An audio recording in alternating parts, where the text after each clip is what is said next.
favor que abran en San Juan, capítulo 17.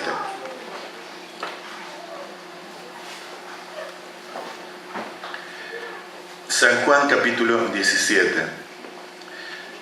Nosotros en Barrio Sarmiento estamos estudiando el Evangelio de Juan todos los domingos a la noche y estamos haciendo todo el recorrido. Y es un Evangelio realmente maravilloso, hay que leerlo completo. A veces, y eso nos hemos dado cuenta ahora, que hablamos siempre de los mismos pasajes y hay algunos pasajes que a veces no los leemos completos.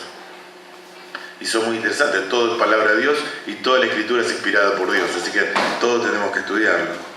Y en el capítulo 17 es una parte especial. Si ustedes leen el Evangelio de Juan, yo les invito a que lo hagan. Mientras toman mate, leen el Evangelio de Juan. Y si quieren leerlo en varias versiones, todavía es mucho más importante y más instructivo.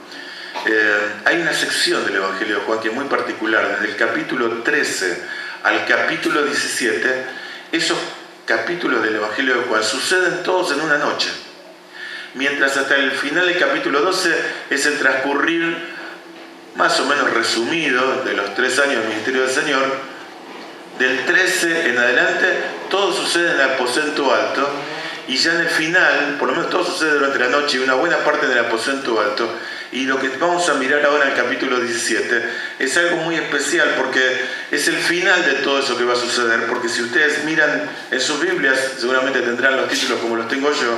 En el capítulo 18, ahí al Señor lo arrestan y comienza lo que algunos conocen como la pasión de Cristo, es decir, todo el juicio injusto y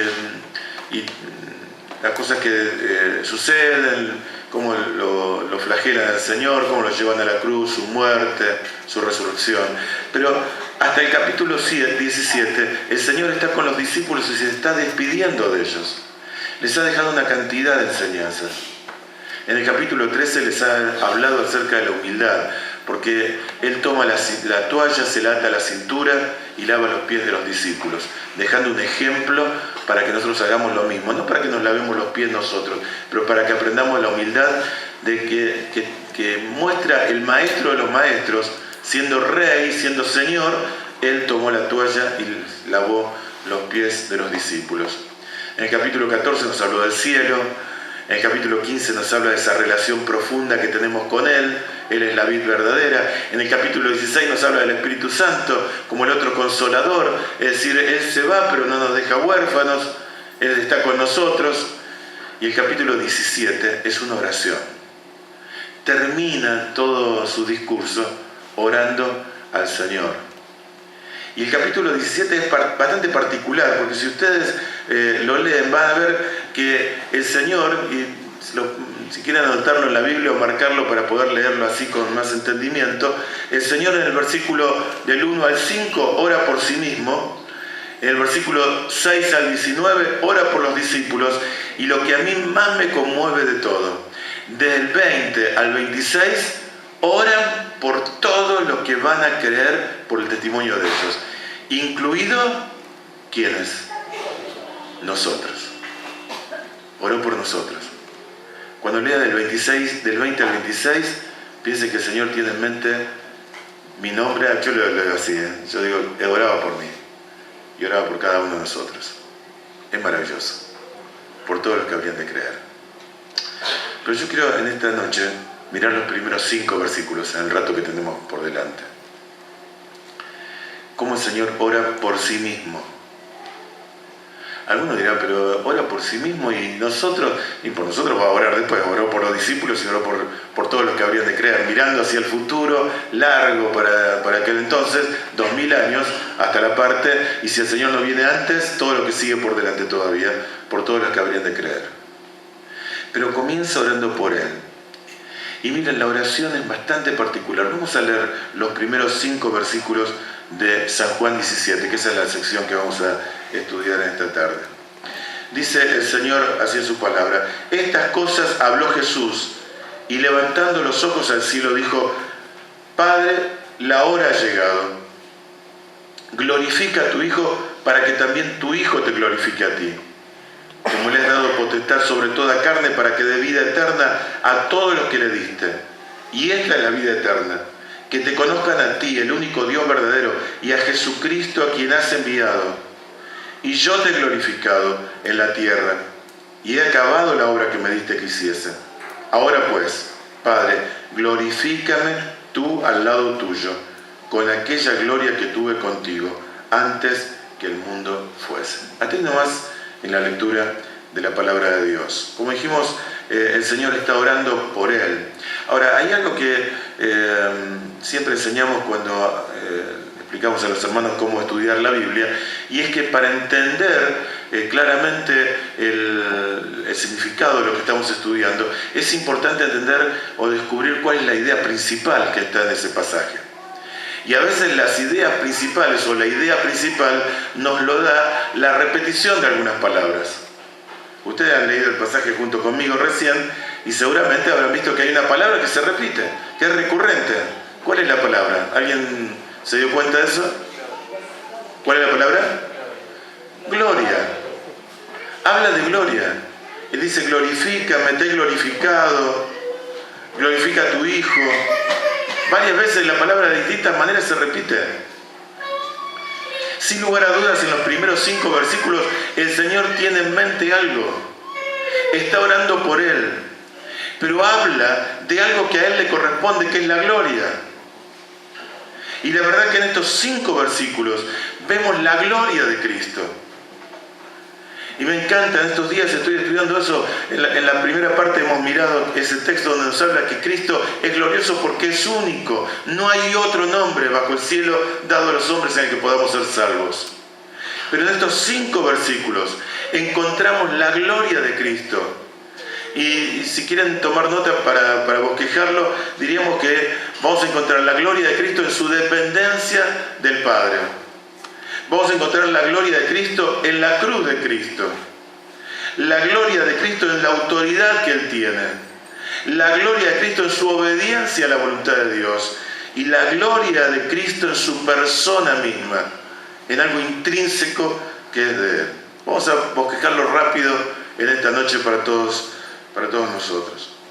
En primer lugar, el versículo primero dice, estas cosas habló Jesús y levantando los ojos al cielo dijo, Padre, la hora ha llegado. Levantó los ojos al cielo, es decir, comenzó a orar. Y él dijo, la hora ha llegado, glorifica a tu Hijo para que tu Hijo también te glorifique a ti. El Señor es un ejemplo para nosotros de lo que es la oración.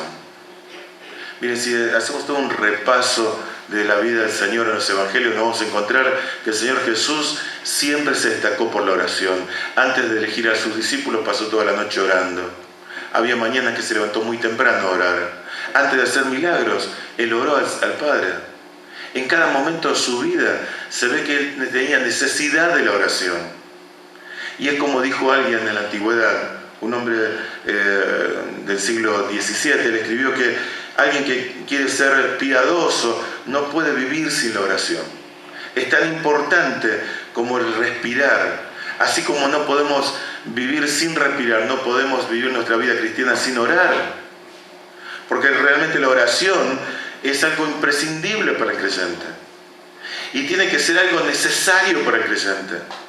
El Salmo 42, que a veces lo cantamos en una canción, dice, como el ciervo brama por las corrientes de las aguas, así clama por ti, oh Dios, el alma mía.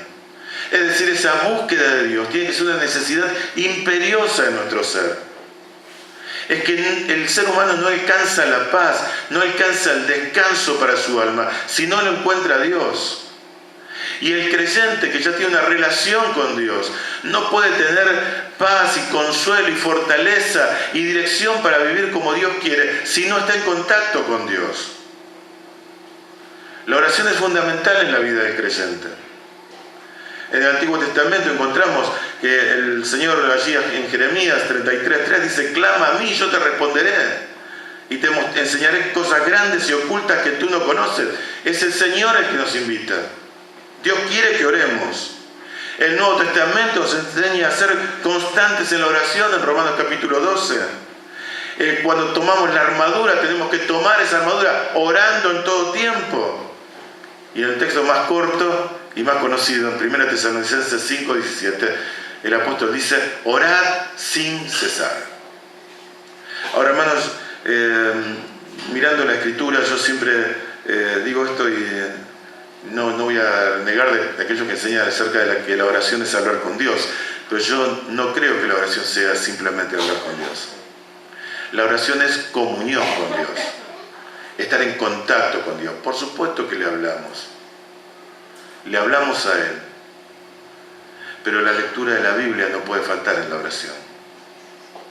El poder meditar en la palabra. Nosotros oramos y necesitamos escuchar una respuesta de parte de Dios, y su respuesta está en la palabra. Tenemos que ir a ella. Me late que muchas veces los creyentes trabajamos más de lo que oramos, y en realidad deberíamos orar más de lo que trabajamos, porque sin buscar la voluntad de Dios, sin la dependencia de Dios, no podemos hacer nada. Estamos estudiando también en estos días el libro de Hechos de los Apóstoles. En el capítulo 1, cuando el Señor asciende al cielo, asciende y se pierde en la mirada de los discípulos, y ellos se quedan mirando al cielo y aparecen los ángeles. Siempre los ángeles aparecen para aclarar algunas cosas, ¿no? Y les dice a los que están allí: varones, hermanos, ¿por qué miran esto? Varones galileos, este mismo Jesús que se fue al cielo va a venir otra vez. Y cuando vamos al versículo que sigue, los encontramos a los creyentes que se reúnen en el aposento alto a hacer ¿qué cosa? A orar. A orar. Y dice que están unánimes y oran. Y en algo maravilloso, están los apóstoles, están los discípulos, está María y los hermanos del Señor. Todos están allí, todos oran. Es que antes lo tenían al Señor al lado, pero ahora lo buscan por medio de la oración. Hermanos, la gloria de Cristo se ve en la dependencia que tenía de su Padre. No hubo decisión importante que tomara el Señor sin que estuviera en la oración. No hubo momento difícil de su vida sin que Él no orara. Allí en el huerto de Getsemaní, cuando oraba y clamaba y abría su corazón en la oración, dejándonos también un ejemplo precioso de lo que es orar al Señor. Algunos dicen: bueno, pero si el Señor va a hacer su voluntad, entonces ¿qué le voy a decir? No, pero lo que tenemos que orar es orar como el Señor. El Señor le dijo: Señor, si es tu voluntad, pasa de mí esta copa, pero si no, que se haga la tuya, no la mía. Muchas veces nosotros abrimos nuestro corazón al Señor, le decimos: Señor, quisiéramos tal cosa, tal otra, te pedimos la bendición por esto, quisiéramos hacer tal cosa, pero Señor, que se haga tu voluntad. Abrimos nuestro corazón, nuestras peticiones son conocidas, como dice el apóstol Pablo a los filipenses, pero siempre nos sometemos a la voluntad del Señor. Eso es tener dependencia. La gloria de Cristo se veía en eso. La gloria de Cristo se veía en eso. Pero fíjense, en el versículo 1 dice: Padre, la hora ha llegado, glorifica a tu Hijo, para que también tu Hijo te glorifique a ti. La hora había llegado. ¿La hora de qué? La hora de la cruz. La hora de la cruz, en donde, como dice el apóstol Pablo a los colosenses, iba a clavar el acta de los decretos que nos era contraria, iba a despojar a los principados y los potestades. Era la hora en la que el justo y santo iba a morir por nosotros, los injustos. Era la hora en que las profecías del Antiguo Testamento se iban a cumplir, como aquella del corderito que fueron sacrificados, los corderitos que fueron sacrificados en los altares en Israel. Es decir, todo lo que se anunció acerca del Señor, la hora había llegado. Me parece muy solemne esta parte de la Escritura, porque todo lo que se había diseñado en la eternidad y todo lo que se había anunciado en el Antiguo Testamento, la hora había llegado de que se cumpliera. La hora siempre va a llegar.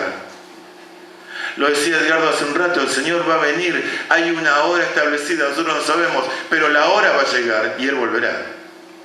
Y Él volverá. La hora ha llegado. Pero aquí lo que está diciendo es que la hora ha llegado, la hora de la cruz.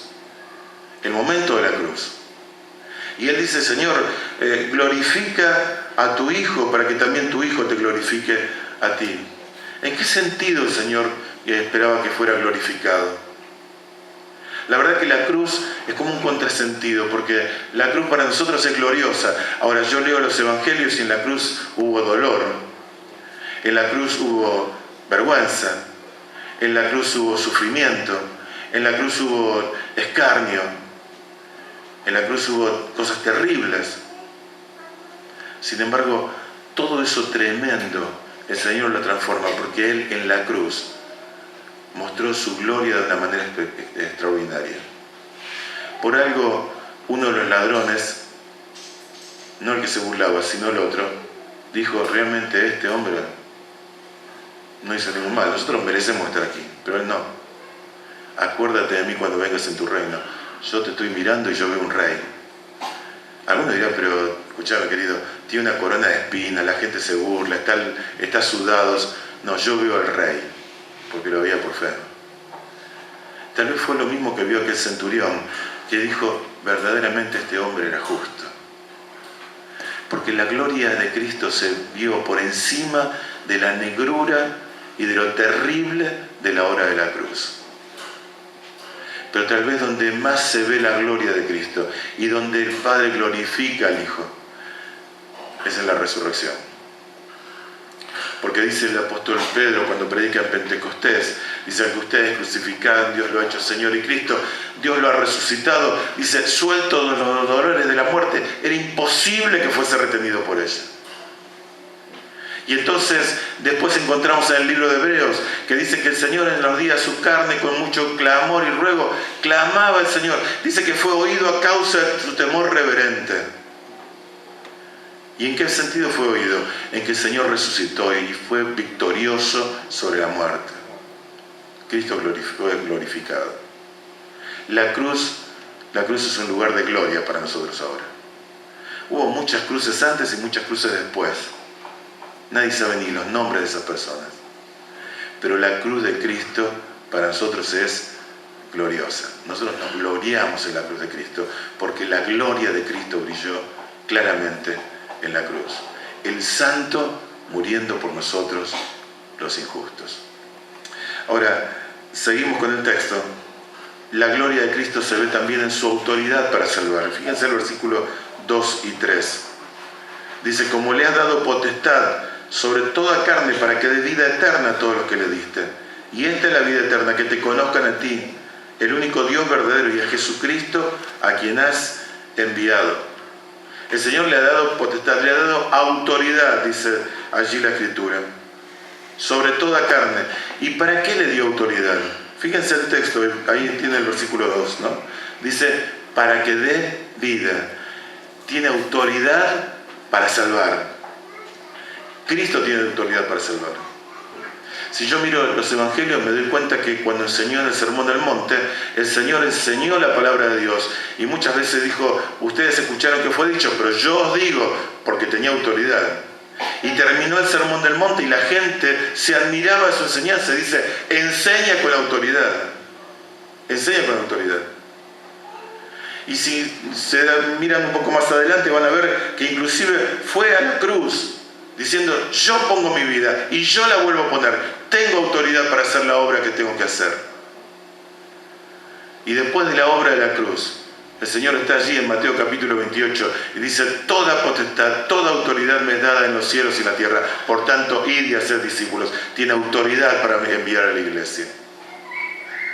Pero aquí lo hermoso es que tiene autoridad para salvar, para dar vida eterna.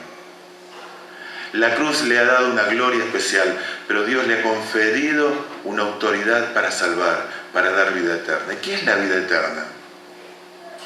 Miren, la palabra eternidad para nosotros es difícil entenderlo, porque nosotros en este mundo ahora, después de la marca del pecado y la caída en Génesis capítulo 3, en este mundo nacemos, nos desarrollamos y morimos. Y entonces para nosotros las cosas no son eternas.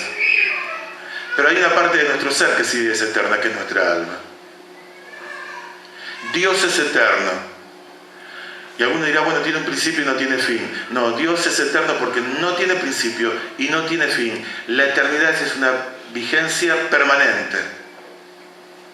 En nuestro caso, tendrá un principio y no tendrá fin. Porque obra de Cristo. Pero saben, la vida eterna es más que cantidad de días. La vida eterna es calidad de días, porque es vida que Dios nos da a nosotros. Estábamos muertos en nuestros delitos y pecados, pero Él nos dio vida. Nos ha regenerado, dice también la Escritura. Es decir, Hay ese nuevo nacimiento, una nueva vida. Esa es la vida eterna. Calidad de vida, en dependencia de Dios, con la fortaleza de Dios, con la bendición de Dios. Con ese revestimiento que el Señor nos da para poder enfrentar las situaciones de toda nuestra vida. Con ese sello maravilloso del Espíritu Santo en nosotros.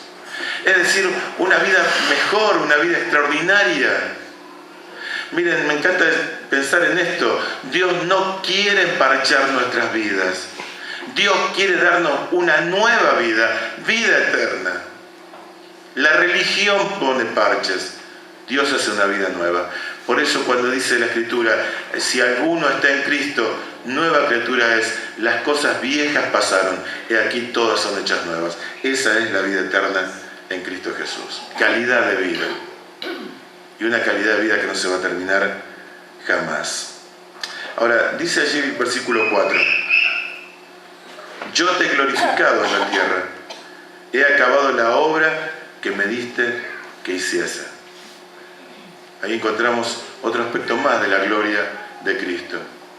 Su gloria en la dependencia del Padre, su gloria en la cruz, su gloria en la autoridad, su gloria obedeciendo al Señor. Miren qué solemne esto. Miren si nosotros pudiéramos decir lo mismo delante del Señor. Hace un rato Edgardo mencionó el tribunal de Cristo. Y ahí tendremos que rendir cuenta de nuestras obras. No de nuestra salvación, sino de nuestras obras aquí en la tierra. ¿Podremos decir como el Señor, he acabado la obra que me diste que hiciese? Yo me pregunto para mí, ¿no? ¿Cuántas cosas inconclusas en mi vida? ¿Cuántos propósitos del Señor que no terminamos, no los desarrollamos totalmente? Cuando descubrimos cuál es la voluntad de Dios y lo hacemos a medias. Pero el Señor dice, he acabado la obra que me diste que hiciese. Medio casi como proféticamente lo está diciendo porque falta la cruz todavía. Pero el Señor está allí, está presente para hacer la obra. Y Él muestra la gloria de su persona en su obediencia al Señor. Y también muestra cómo, dice aquí, yo te he glorificado en la tierra, cómo le da gloria a Dios. No hay otra manera de glorificar el nombre de Dios mejor que ser obediente a su palabra. Miren, los primeros desobedientes de la tierra fueron Adán y Eva y deshonraron a Dios. Dios les dio todo. Tenían todo para ser felices, pero desobedecieron. Y el nombre de Dios fue deshonrado. Y así seguimos, ¿no? Nos podemos acordar de varios personajes del Antiguo Testamento. Saúl, el gran rey que tenía que ser de Israel. Sin embargo, él cuando aprendió la lección de que el obedecer es mejor que los sacrificios, ya era tarde. Su reino estaba destruido. Su reino estaba destruido. Miren, no hay cosa más importante en la vida creyente que ser obedientes. Y aquí el Señor Jesucristo mostró su obediencia y de esa manera le dio gloria al Señor, pero también mostró su gloria personal. He acabado la obra que me diste que hiciese. Y el versículo 5 dice, ahora pues, Padre, glorifícame tú al lado tuyo, con aquella gloria que tuve contigo antes que el mundo fuese. El Señor tenía gloria, es la gloria inherente a su persona. ¿Se acuerdan de San Juan capítulo 1, versículo 1? Dice, en el principio era el verbo era con Dios y el verbo era Dios. Este era en el principio con Dios. Es decir, la gloria de Cristo que se menciona aquí, que dice que tuve al lado tuyo antes que el mundo fuese, es la gloria propia de su persona. Cristo es Dios. Por eso le adoramos a Él. Jesucristo es la esencia misma de Dios. Los hombres cuando estuvieron aquí vieron, claro, un hombre de carne y hueso, pero pudieron vislumbrar la gloria de Cristo porque Él era Dios, en sus palabras, en sus enseñanzas, en sus milagros. cuando subió al monte y se transfiguró delante de ellos y mostró apenitas un atisbo de la gloria de Dios, de su persona. Los apóstoles quedaron nubilados. No puede ser de otra manera, porque el brillo de la persona de Jesucristo es realmente extraordinario. Su gloria. Y miren qué interesante, porque el texto dice, Padre, glorifícame tú al lado tuyo con aquella gloria que tuve contigo antes que el mundo fuese. Lo que pasa es que ahora hay una gloria que agrega un elemento más. Y lo describe muy bien el apóstol Pablo a los filipenses, cuando él escribe, dice, hablando de la obra de Cristo, en el capítulo 2 de Filipenses, por lo cual Dios lo sumo y le dio un nombre que es sobre todo nombre, para que en el nombre de Jesucristo se doble toda rodilla de los que están en los cielos y en la tierra y debajo de la tierra, y toda lengua confiese que Jesucristo es el Señor, para gloria de Dios Padre. Es decir, tiene algo más todavía de gloria. Si se podía agregar algo, ahora el Dios de la eternidad, creador y sustentador de este universo, tiene un elemento más que exalta su nombre, y es la obra que Él hizo. Y Dios le ha dado un nombre para que toda rodilla se doble delante de Él, en el nombre del Señor. Alguno dirá, bueno, estas cosas están muy lindas y nos muestran la gloria de Cristo. ¿Y cómo impacta eso en mi vida? Porque si no parece que estamos hablando de cuestiones teóricas. Realmente yo miro este pasaje y cuando lo estudiaba en mi casa, oraba al Señor y decía, realmente el Salvador que nos has dado es maravilloso. Pero todo lo que nos enseña la Escritura es para nuestra bendición y para nuestro crecimiento. ¿De qué manera? Yo creo que hay tres cosas de la gloria de Cristo que se ven en este pasaje que nos pueden servir de lección para nosotros y para que podamos pensar en nuestra vida. Dijimos que el Señor es un ejemplo para nosotros de fidelidad y dependencia. El Señor fue un ejemplo en la oración. Nosotros tenemos que orar también. Tenemos que ser ejemplos en la oración. Algunos dirán, bueno, vengo los miércoles, ¿verdad? La reunión de oración. Vengo los miércoles. Algunos dirán, bueno, yo antes de comer siempre doy gracias por los alimentos. O me levanto a la mañana y doy gracias al Señor, oro y me voy para mi trabajo, para mi actividad. Pero miren, la oración, como dijimos al principio, es más que hablar con Dios, es comunión con Dios. Entonces lo que tiene que tener el creyente no es un rito de oración, sino una vida de oración, que es distinto. En donde está bien levantarnos a la mañana y darle gracias al Señor por ese nuevo día que nos dio. Y está bien hacerlo la noche, al descansar. Está bien que demos gracias por los alimentos, siempre tiene que ser así. Porque hasta la última miga que tenemos en nuestro plato nos proveyó Dios. Pero en cada instante de nuestra vida, nuestro pensamiento tiene que estar enfocado en el Señor. En cada circunstancia difícil de nuestra vida. A veces tenemos que tomar decisiones que son rápidas, que no tenemos tiempo, pero como estamos permanentemente conscientes de la presencia del Señor en nuestra vida, nosotros podemos decir, bueno, el Señor está con nosotros. Somos conscientes y nos damos cuenta que el Señor está al lado nuestro parado.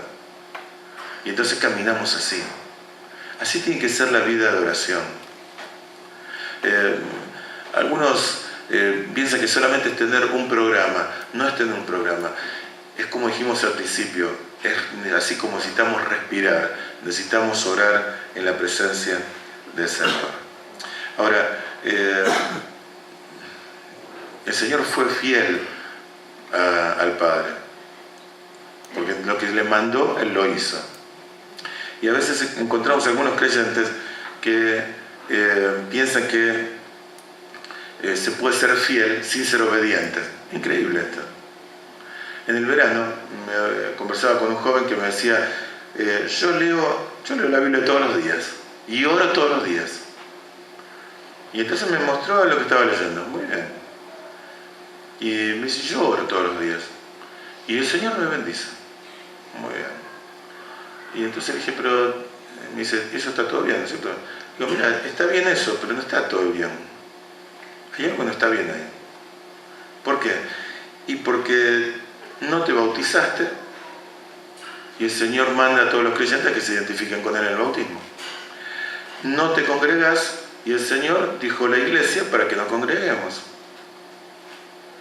Ese muchacho que tiene 30 y pico de años, no está pensando en casarse y nada por el estilo, él vive tranquilamente con sus amigos y sale y todo, no está pensando en formar una familia.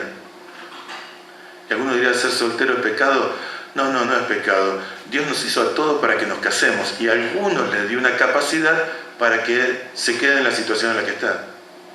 Ahora, no vaya a ser cosa que el Señor preparó a alguien para mí, pero como yo estoy muy preocupado por pasar la vida, divertirme, y hoy es muy común eso, ¿no? Muchos chicos y muchachos están pensando que la juventud es para toda la vida y no quieren formar un hogar. Eso no debe ser el Señor. No se puede ser fiel al Señor y ser desobediente al Señor. Es agua y aceite. Es más, podríamos decir que la fe se muestra a través de la obediencia. La fe se muestra a través de la obediencia. Y el Señor mostró siempre la obediencia al Señor. En segundo lugar, así como es ejemplo de fidelidad y dependencia, el Señor nos muestra que Él es digno de ser adorado. Es el objeto de nuestra adoración. Ahora, ¿qué es la adoración? Estamos muy acostumbrados hoy por hoy a escuchar que mucha gente habla de adoración y piensa solamente en música y en canciones. Y no está mal. Pero eso no es toda la adoración. Eso es una parte. Está bien que cantemos y está bien que oremos. Pero yo leo en Romanos capítulo 12, versículo 1, que dice, os ruego por la misericordia de Dios que presentéis, no dice, vuestras canciones y vuestros ojos cerrados y vuestras manos levantadas, no dice que presentéis vuestros cuerpos en sacrificio vivo, santo y agradable a Él, que es vuestro culto racional. La adoración puede ser a través de la canción, pero primero en una entrega personal. Hay muchos creyentes que no han entregado todo al Señor. Confían en el Señor como Salvador, pero su vida cristiana es como que están viendo qué le dan al Señor. A veces nos llegan algunos hermanos a la iglesia y lo primero que nos preguntan cuando alguien viene a otra iglesia y quiere venirse a congregar Barrio Sarmiento es ¿qué tenemos que hacer nosotros y qué tenemos que dar? Como si fuera un contrato que tenemos que hacer. Y le hemos dicho a los hermanos, todo, tienen que entregar todo. Algunos dicen, ¿ustedes piden el diezmo? No, no pedimos el diezmo, pedimos el 100%. El Señor pide el 100%. Todo es de Dios. Yo tengo que entregar todo al Señor. Ese es el acto de adoración. Como dijimos en la primera parte, el Señor no es que no se conforma con menos, no merece menos. Me estamos bien acá en la cabeza. Yo no le puedo dar menos al Señor que todo. Porque Él es Dios. Y en tercer lugar, y con eso termina, ahí el Señor nos dice en su palabra que Él tiene potestad para dar vida eterna a todos los que le diste.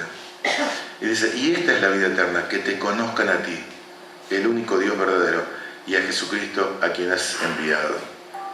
¿Cómo alcanzo la vida eterna? Conociendo a Jesucristo y conociendo a Dios. Algunos dirán, yo conozco mucho de Dios, porque tengo una Biblia, porque vengo a la iglesia, porque tengo un familiar cristiano. Pero la verdad es que habría que estudiar bien esta palabra conocer. Porque no está hablando de conocer con la mente nada más, un conocimiento intelectual. Habla de algo más. Miren, hay algo que es interesante. La palabra hebrea para hablar y describir la relación entre un hombre y una mujer, en la versión 60 se traduce como conocer, porque el concepto de esa palabra implicaba un conocimiento profundo, intenso. Por eso la relación sexual es únicamente para el matrimonio y es lícita para Dios en ese contexto porque implica un conocimiento profundo cuando dos personas se unen y es exclusivamente para el matrimonio. Esa misma palabra se lleva a una palabra griega del Nuevo Testamento que tiene el mismo concepto el conocimiento que se habla aquí no es un conocimiento intelectual, es un conocimiento profundo, intenso de la otra persona. No así por arribita, sino algo profundo. Decir, ¿quién es esta persona? ¿Quién es Cristo? Como los discípulos que cuando vieron que calmó el mar y la tormenta, la tempestad, dijeron, ¿quién es este? Queremos conocerlo bien. 3 años estuvieron con él. Cuando el Señor ascendió al cielo, comenzaron a encontrar las cosas que el Señor había dicho y empezaron a descubrir profundamente la calidad de la persona que estuvo con ellos, que era Dios. El acercarnos a Cristo es acercarnos a Cristo, al Cristo que es Dios, al Cristo vivo, verdadero. Nosotros no predicamos una religión, hablamos de alguien que es real, que puede obrar, que puede transformar la vida de las personas. Conocemos su palabra y confiamos que esta palabra es la que transforma. No usamos otros artilugios, predicamos la palabra. ¿Por qué? Porque es la palabra de Dios. Y conocemos que Dios en su palabra dice la verdad. Y esa palabra tiene poder para transformar.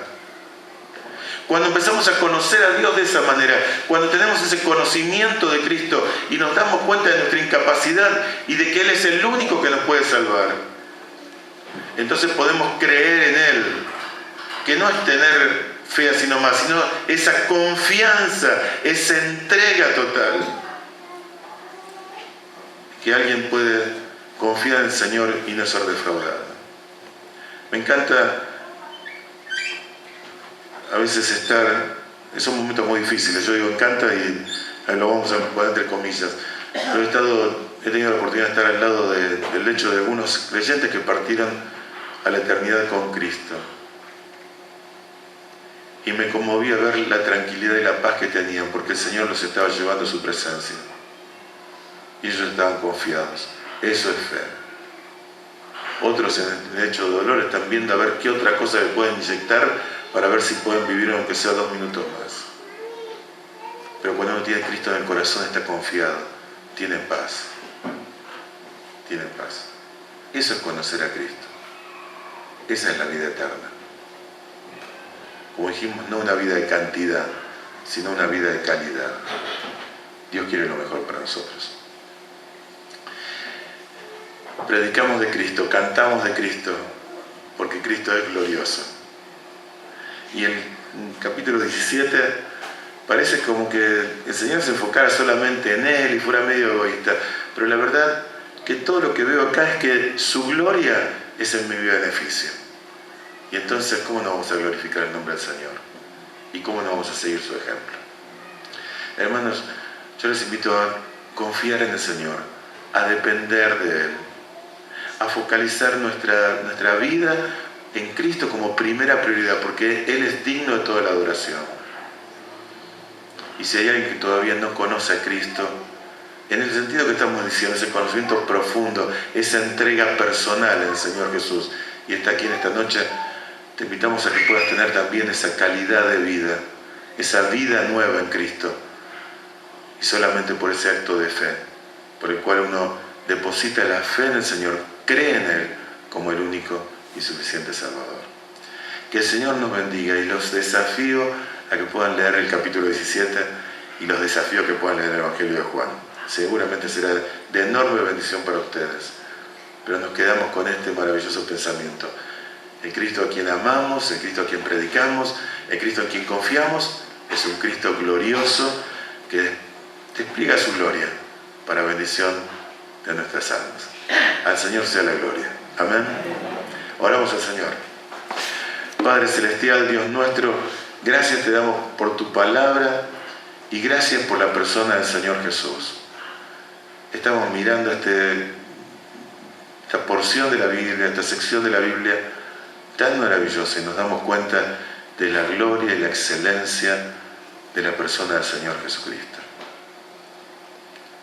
Y nos hace pensar en lo maravilloso de esa salvación que tú nos has dado. Tan grande, Dios nuestro.